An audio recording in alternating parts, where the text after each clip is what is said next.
अस्सलाम वालेकुम दोस्तों, आज हम बात करेंगे सोमो जेल के बारे में। इस वीडियो में आपको बताया जाएगा आप सोमो जेल का इस्तेमाल किन मसाइल में कर सकते हैं और इसके साइड इफ़ेक्ट क्या हो सकते हैं।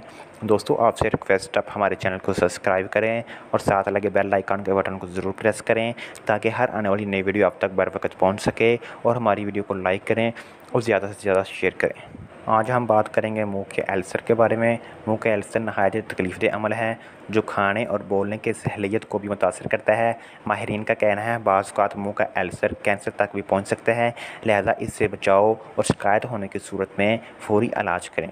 ये छाले छोटे होते हैं जो गाल, मसूड़ों और ज़ुबान पर निकल सकते हैं। आहिस्ता आहिस्ता ये छाले बढ़ते हैं और तकलीफ़ में इजाफ़ा होता जाता है, हत्ता कि जब पानी भी पीते हैं तो पानी भी इस जगह तेज़ाब की तरह चुभता है। मुंह के छाले बनने के वजूहात जैसा कि बाकायदगी से दांत साफ़ ना करना, मैदे में तेज़ाबियत का भर जाना, मैदे में गर्मी का भर जाना, विटामिन सी की कमी वगैरह शामिल हैं। मुंह के छालों के लिए आप सोमो जेल का इस्तेमाल करें। सोमो जेल किसी भी अच्छे मेडिकल स्टोर से मिल जाती है। इसका इस्तेमाल मुंह के छालों की तकलीफ़ को फ़ौरी ख़त्म करने में मददगार साबित होता है। सोमो जेल लगाने से पहले अपने हाथों को अच्छी तरह से वॉश करें, यानी धो लें। फिर शीशे के सामने खड़े हो जाएं।